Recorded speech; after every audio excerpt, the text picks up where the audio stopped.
নবী সাল্লাল্লাহু আলাইহি ওয়াসাল্লাম জীবনের শেষের দিকের ঘটনা। তিনি মসজিদে বসে আছেন। কোন মসজিদ? মসজিদ নববী। কোন মসজিদ? নববী। এখন একজন ব্যক্তি আসলেন। এই ব্যক্তির গায়ের জামাটা অত্যন্ত সাদা ধবধবা, চুলগুলো কুচকুচে কালো এবং তাকে দেখে মুসাফির মনে হচ্ছে না।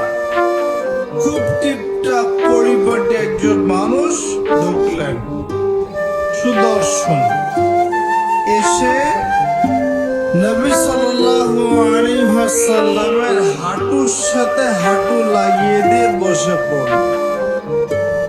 যেমন করে আমরা আত্তাহিয়াতু লিল্লাহি ওই সময় বসি, তাশাহুদের সময় এইভাবে বসে তার দুই হাত নবী সাল্লাল্লাহু আলাইহি ওয়াসাল্লামের উরুর উপর রাখলেন। রেখে বলছেন, চারটা প্রশ্ন করছেন। কয়টা প্রশ্ন?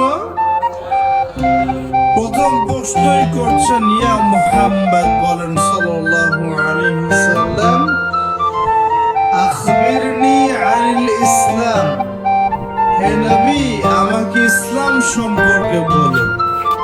তখন নবীজি বলছেন, ইসলাম হচ্ছে আনতাশহাদা আল্লা ইলাহা ইল্লাল্লাহ ওয়া আন্না মুহাম্মাদান আবদুহু ওয়া রাসূলুহু।